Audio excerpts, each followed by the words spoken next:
Well, in today's segment of Titillating Tennis Tidbits, we have Rick Pletheridge, right? Yes. Yay! And we're going to talk a little bit about 2019 and some of the interesting topics that have occurred with some of the main guard and the changing of the guard and all the things we can expect for 2020. Go ahead, Rick. What changes of the guard can we expect for 2020? So I think 2019 was a really interesting year because of that. I was at the US Open in New York and was there for a week watching the matches. And so many of the young guard, I'll call them, players that are 23, 22, 21, who hadn't been able to sort of challenge in the big events. So we had a player like Daniil Medvedev, who won almost seemed like all of the tournaments at the end of the year. And the biggest thing was he broke through at the US Open. So we hadn't had any of those young guard players ever get to a final of a Grand Slam. And that's because Nadal, Federer, and Djokovic have just been so dominant. But not only did he make it to the final, he pushed Nadal to a fifth set. And that fifth set was 6-4, right? And that's crazy, unbelievable good, right? And we're used to seeing a Nadal who, if he wins the first two sets, he steamrolls the player. Nobody can last 5 sets with him. And these young guys, they're really fit, they're really talented, and Medvedev is a great competitor. And to see someone play a fifth set and play even with Nadal at the age of 23, that just, anyone who likes to watch tennis and hopes for good tennis matches in the future, it's like unbelievable for our sport. It is. It's very unusual. And it makes me wonder if these young guys are using psychologists or sports psychologists in order to mentally prepare for these big, tough matches, because they seem to be so in control of themselves, much more mature than one would think, given their experience. Do you think they are?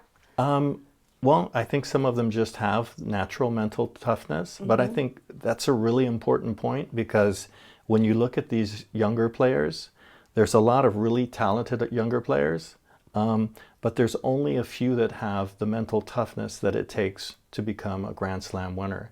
And so Medvedev is a great example of that, right? He's maybe not the most physically or athletically talented of the younger players, but he's the guy who competes and somehow finds a way to win.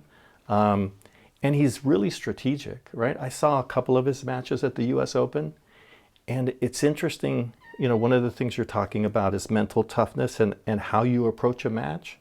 So, like if you watch Nadal play, he has this thing where he plays every game of every set as hard as he can, right? And you respect that, right? But a guy like Medvedev may be smarter than Nadal, because when you watch Medvedev play, he'll give away a game. He'll even occasionally give away a set, right? And basically it's his acknowledgement, why should I spend the energy? Okay, Exactly. you're up 5-2. I could play all of these games hard, but you know what? I'm going to just give you this set, and I'm going to come back and I'm going to beat you in the next set. And in a way, that's a smarter, more strategic, and even in some ways more mentally tough way to play than somebody like Nadal. Right. It's definitely working for him.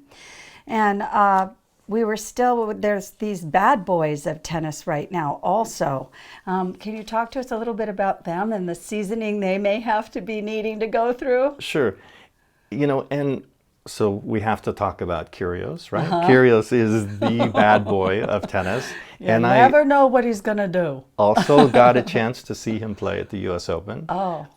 And not only is he a bad boy, but he's one of the most entertaining tennis players, right? You have to admit it. Right? No, and so when you watch a match of his, not only are you going to see some amazing tennis, because he's going to do some things out there that are just athletically awesome, right? Inspiring.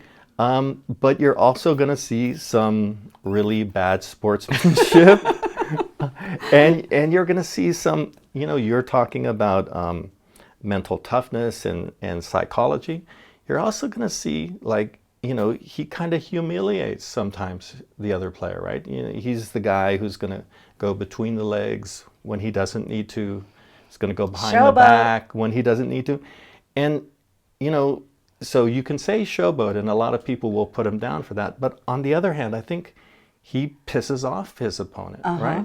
And that may give him a tactical advantage, right? Like, I this haven't guy's looked at it playing like as that. hard as he can, and Kyrgios is looks like he's just joking around. Right. But he's beating him because he's got this amazing serve, and he has a huge backhand. He has a good game overall. And you get frustrated out there. Like, why is this guy, he doesn't care whether it's Nadal or Federer or Djokovic. He's still going to put on his show, Yes, right. right? And he's been successful against those players more than, say, a lot of other players have. And I think part of it is that, that psychology. Like, I don't respect you. I'm going to beat you. And if I get a chance, I'm going to show you up. Yes, and it is a little bit distracting because not only does the opponent have to ask themselves, what do I have to do to get, to attack this guy's movement because he's everywhere, but what do I have to do to keep up with the level of interest the crowd shows, or he elicits from the crowd with his behavior and his activities and his athleticism. So in the back of your mind, maybe the player is thinking these things a little bit distracted from their own game or their own game plan. And I think, too, sometimes he just gets them angry. And it's funny, not everybody plays, John McEnroe had a reputation for playing well when he was angry. But I think the average tennis player, you look at a guy like Federer, he's playing his best. He's got a smile on his face. He's loose. He's relaxed. When you see him getting frustrated, his level usually is dropping a little bit, right? And so if you can piss him off, if you can frustrate him, maybe you can make his game drop a little bit, and that's giving you an edge. That's just enough. Just enough of an edge. Whether, we want to say it's totally ethical or if it works, it works. And, before we go on further, I wanted to mention some of the other young guard that I saw at the U.S. Open that I think are really worth paying attention to. And depending on how big a tennis fan, you may not know these guys. The most obvious one is Tsitsipas, right? And he's 21 years Greek old, god, right? Tsitsipas. And he's got this amazing game. And then, of course, at the end of the year tournament in London, he won that tournament, which is the first time anyone from the young guard has won that tournament.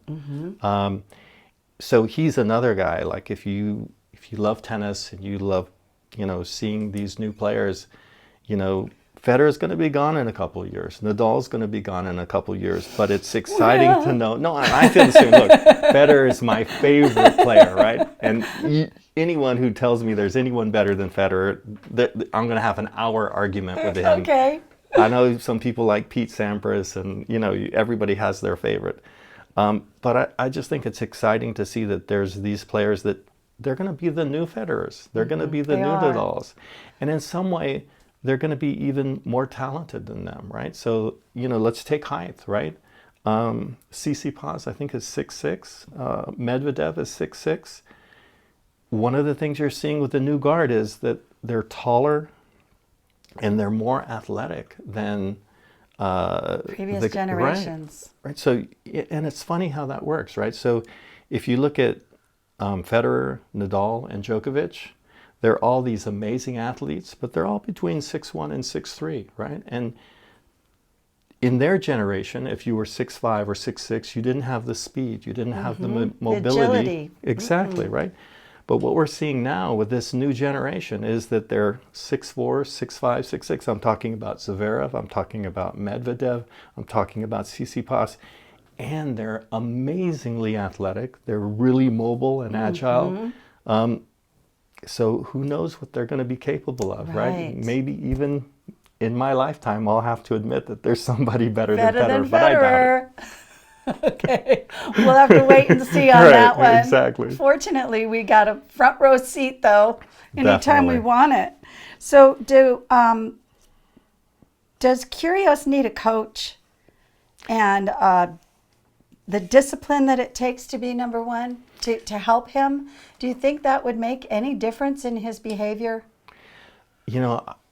I'm not sure that that would, right? I mean, I think Kyrgios is a guy, look, he's making a lot of money. There's a lot of money now in tennis. He's in the top 25. And I get it. I feel the same way. Every time I see him play, I say, why hasn't this guy won a Grand Slam? And I think there's only one reason that you can give for that, and that is that he doesn't train hard enough and he doesn't work hard enough. Why doesn't he have a coach? Because he doesn't like to train hard. He doesn't want to work that hard, right? And, you know, it's interesting to me, but I think, you know, you, as a tennis fan, you have to say, not everybody has the drive or the ambition to be a Nadal or a Federer or a Djokovic. And that's what makes them special players. But I even look back, a great example of that is Marat Safin, right? And he was maybe the Kyrgios of his generation in the sense that he had unbelievable talent. He wanted to be a bad boy off the court as much as he wanted to be. And he was a little bit of a playboy at night and in the clubs and with the women. And you know what? If that's the choice that you want to make. Allegedly. You know, I'm going to go further than that. I'm going to say that there's some hard evidence. And maybe some missing not in trophies this podcast, on a but I could shelf or tell you a two. couple of stories of women that I know. But, Oh, my stars. right, but you know what's it's. I don't think you can say it's just wrong for a player to say, you know what, I'm happy being in the top 20 in the world, and I'm making $10 million a year, and I love my life, and you know what, I don't want to work any harder. Yeah, it's their choice. And it will always disappoint hardcore fans Right. that would love to see how good could that person be. Traditionalists Right? that you need to respect the sport and give it your all and be completely and totally focused. Well, the Williams sisters took a little heat for having other interests outside the court as well. Right. And yet they've proven that having a well-rounded life is really the best revenge, right? Right. Living well is the best revenge. Well, and I think it's easier to defend the Williams sisters because they all have a bunch of Grand Slam trophies. And, Yes. and until Kyrgios gets at least one Grand Slam Exactly. trophy, it's a little harder to, you know, say that he's lived up to his potential. Yes. But I mean, I get it. I mean, if I could make $10 million a year and not work that hard, and party all night. I'm Why not sure. I'm not sure that I would turn down that option, right? Right. Can't blame the guy. It's got, you know, the world is his oyster at the moment. Yeah. Yeah. So does if Bianca And wins? one more I'm thing sorry. that I want to add here is that I think tennis needs players like Kyrgios. You know, I mean, so I'm a Federer fan, and you know, Federer is the good guy, right? He's the hard worker. He's the polite guy. He's Right. the respectful guy. He speaks 5 languages and all of that. The ambassador of tennis. Yeah. Right, but you know what? If everybody was like that, tennis would be more boring, right? You know? We don't need any more of this. And you know, we need yay. I want to have Federer, but I also want to have Kyrgios. I also want to Yes. have Safin. I also want to have McEnroe. I also want to have Nasty Nastasi. And this is a really important part of the entertainment value of tennis, that you have people with really different personalities, and they're going to bring their personalities to the sport, and they're not going to apologize for having that, right? For showing off or not working as hard, or and I guess I feel like there's room in tennis for all of that. Yeah, and the staid and proper days don't necessarily have to go by the wayside in this world of celebrity and controversy, and we really like to be able to encourage everyone to express themselves out there, Right. and then draw their fans. Right, and let me give you one more example of that. And he's not a bad boy like Kyrgios, but I'm trying to think of what category you'd put him, and it's Gael Monfils, right? So he's this super athlete, right? There's nobody on the ATP tour that is more athletically gifted. No one is faster. No one has a bigger serve. No one can do all this stuff. But you know, he's someone who's attracted to the showman side of tennis, right? And because of that, he loses matches. He goes for shots that are, you know, very low percentage shots. When he makes them, everybody stands up and the standing O, and I can't believe he did that, right? But you know what? Tennis would be a less entertaining sport without players like that. Right. And you know, it's just like in any sport. You should encourage and make room for the entertainers, right? And That's even if right. they're not going to be Grand Slam winners, like Monfils, with all his talent, doesn't seem like he's going to win a Grand Slam. But you know, when you see fans line up to go to a match, a lot of them would rather see Monfils play than somebody higher ranked than him because the show is just better.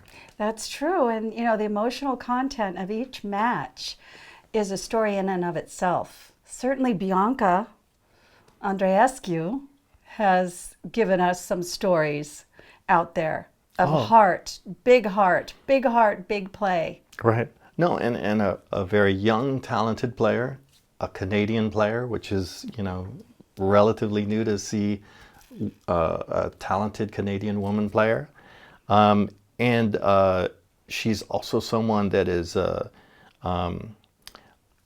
someone who plays a very aggressive style, and which is really good to see. And you know, wasn't intimidated by Serena at all. We've seen other younger players they've already lost the match before it started, right? Deer in the headlights. Yeah. And you know, she has a big serve and she has a big forehand, and you know, even Serena can't push her around the court, right? And that also is great for women's tennis. Great. The question I think that you have to have about someone like her, and we've seen this before, where someone comes up, they're really talented, they seem like they've got a great future ahead of them, and then they sort of drop off, right? So we've had Simona Halep, and we've had a whole bunch of the women, you know, you can go down the line.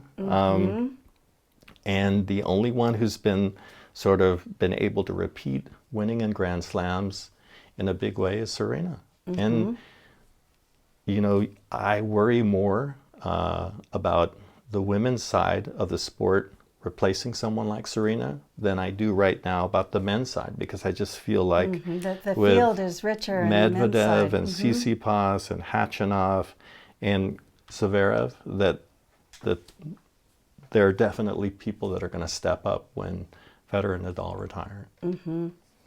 Yeah, we've got to get some ladies out there. There's Coco Gauff at 15, who is just sensational. And hopefully your comment about falling off the radar won't happen to her or to Bianca, and they'll stick it out and have the stick-to-itiveness and some good foundation upon which to build. But she was winning a title in 2019. Will she be able to do that? You know, I think she'll be able to do that. I have to say, the only player that I can think of in my lifetime where I've actually seen them play at a young age, I saw Nadal play at the U.S. Open when he just turned 17 years old. And, you know, he lost in the third round or whatever.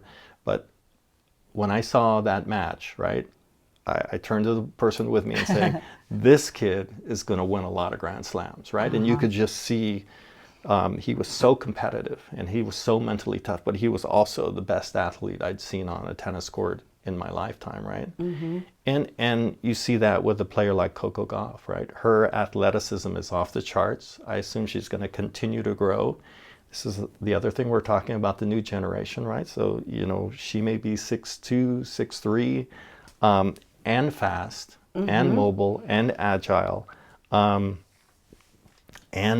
very competitive, and you know, mentally tough. So I would say that her future looks really bright.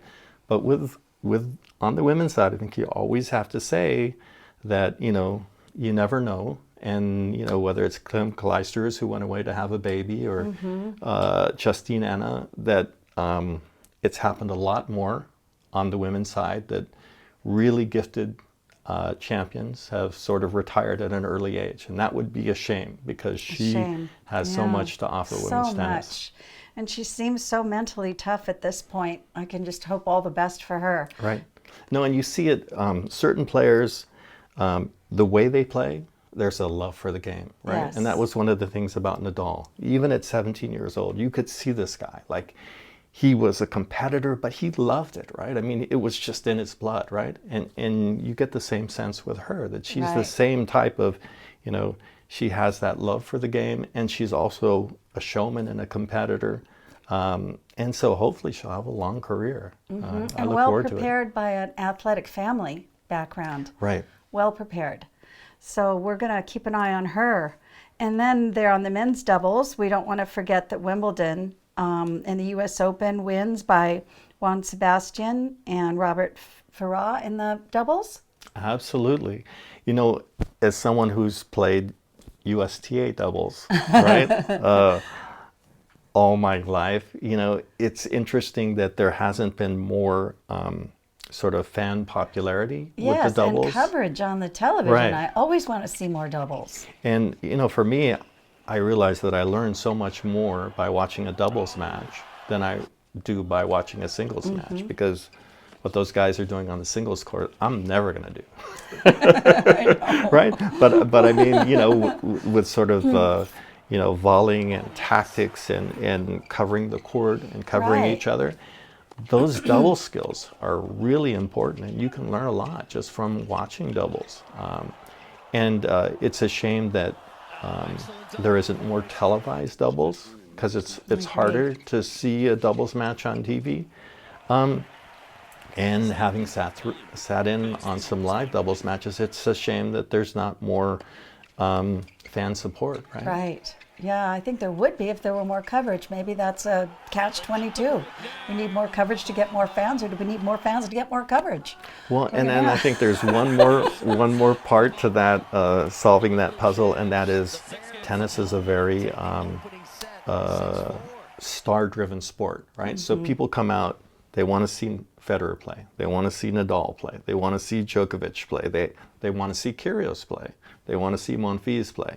And you know what? Most of those guys aren't playing doubles. And because of that, they're never going to have the fan support or the excitement. And tennis is going to have to figure that out, right? Because if, you know, why not figure out a way that your superstars can also play tennis doubles more often? Because all of us USTA players were, you know, we're doubles players. Yeah, That's what we play. You betcha. You know? And I think one of our previous interviewees made a good suggestion, and that was to take it from 5 sets to 3.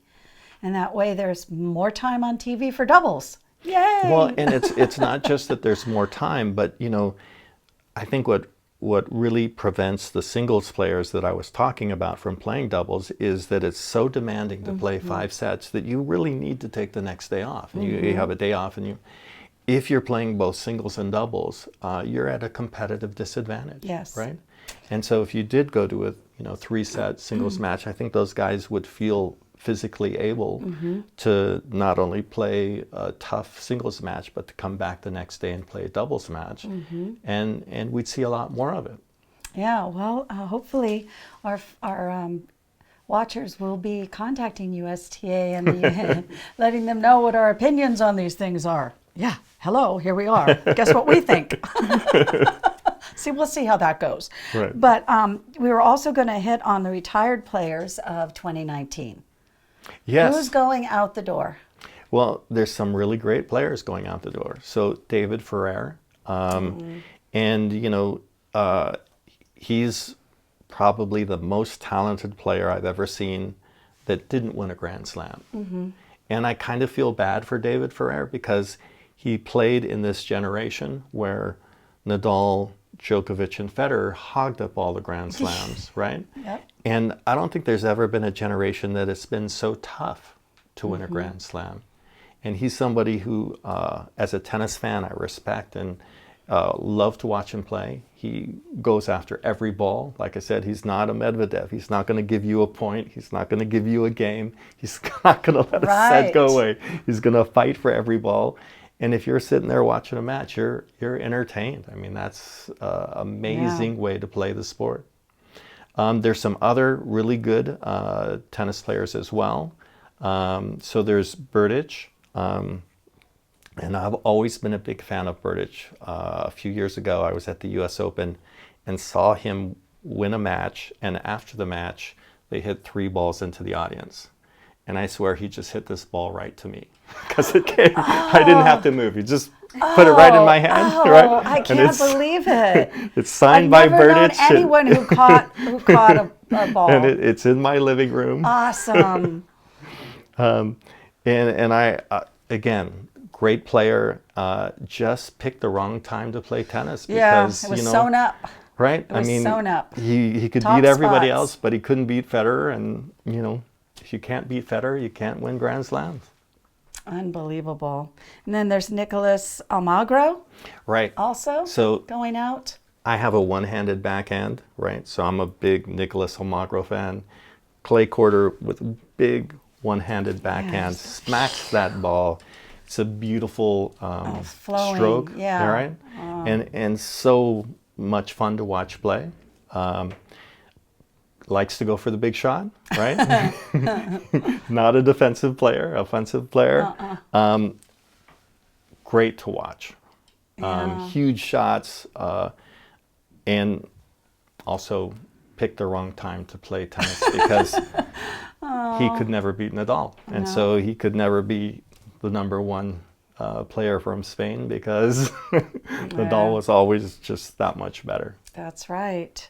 And I guess Marcos Baghdatis is also going. And I'll always remember Marcos Baghdatis because the first time I saw him play was at the Australian Open, and it was against Roger Federer. And nobody gave him a chance, right? Because, Federer is the greatest of all time. And he turned that, I can't remember whether it was like a semifinal, but he took a set from Federer and had him on the ropes. And he also has just beautiful strokes. Just not quite as athletic as these top guys, but fun player to watch and a great competitor. Wow. Well, we certainly have gotten some good information, and we know who to watch for 2020, and we're looking forward to some really exciting tennis coming up. And I can't thank you enough for all the input. And you caught a tennis ball. Oh my stars, I have to shake your hand. Thank you, sir. That's my claim to fame. Thanks, Rick, for coming today. Oh, thank you for having me. We'll do this again. Definitely. Okay. I'd love to do it. Thanks.